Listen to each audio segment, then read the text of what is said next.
Okay, there's having fun with your life and also taking care of your life. So if I'm leaving the house happy and smiling, then like anything, you're going to enjoy the day, whatever you're doing. Smiles mean happy miles, and everything else just takes care of itself, really. If you're going out in a mood, then chances are the whole ride's going to be shit. So there's a difference between going out riding in a bad mood and being maybe a little bit stressed over whatever that might be. Financial issues, partner issues, whatever, work.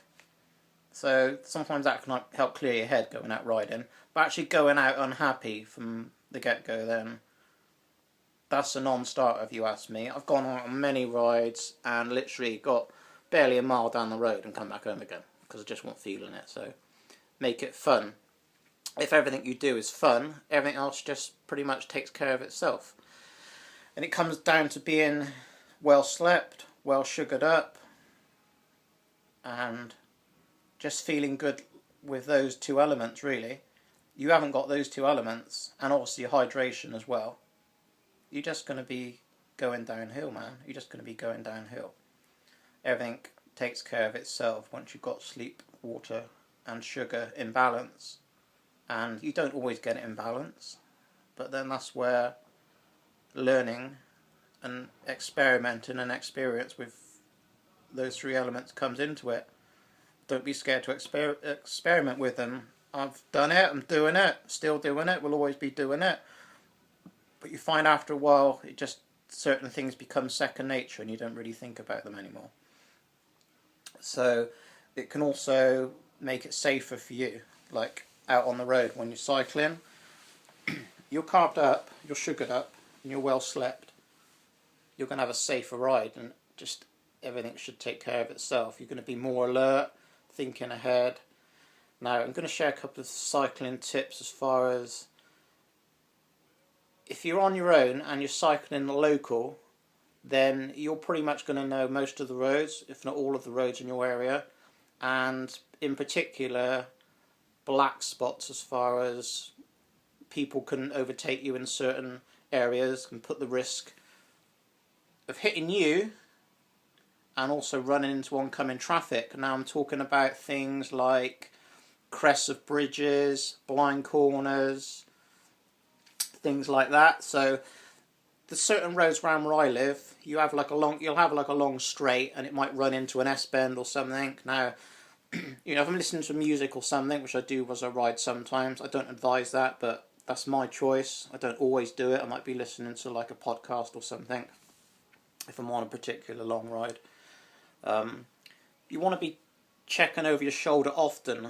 Now, if you're on, say, I notice this all the time, if you're on a straight road of, say, a mile or something, and you're getting towards the end of that road, then would be a good time to check over your shoulder to see if there's a car coming up, because if you're approaching a bend or an S-bend or something, you need to know, really, just where that car is, compared to a car you can't see round the bend, because if that car's going to overtake you, they can risk hitting you off, i.e. swerving to miss another oncoming car, or almost have a head-on with that oncoming car, if you understand what I'm saying. And basically, it's just being aware of the surroundings, corners, things. Crests of bridges are another one. Again, you can 9 times out of 10 look down the road, see if there's anything coming, kind of time it right or something. I know you shouldn't really have to do this. Everyone should be thinking of everyone on the road, but unfortunately it doesn't think like that, work out like that, and then a few seconds and then you're hit off your bike, aren't you? So you just got to be as more alert and as safe as you can. I mean, even with like riding in a group, don't think you're always safe riding in a group, because you might be like 2 abreast, and it's no different if you were singled up going round towards a blind bend or up to a crest of a bridge again. Cars are still going to try and get by, so you just have to look. You're just going to have to judge it and do the best you can. That's all I'm saying, really.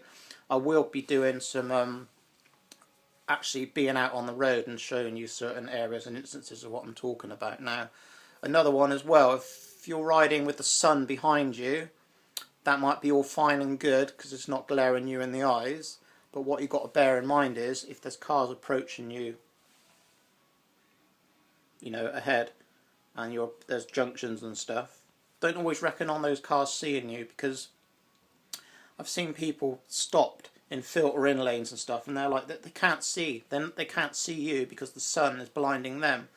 Now, in theory, you'd think like, okay, they'd be checking and scanning for cyclists or motorcyclists or even other cars, but no, they don't. They just assume the road's clear, because what we see, probably about 2 weeks ago, I had a car, and literally I was right on the junction, and I thought they'd seen me. I couldn't really do much about it, and they started to turn. Now, I bailed out into the road which the car was turning into in front of me, and lucky for me there was no car coming out of that road, otherwise they would have just literally sideswiped me, which is what I was avoided with the car coming the other way, if you understand.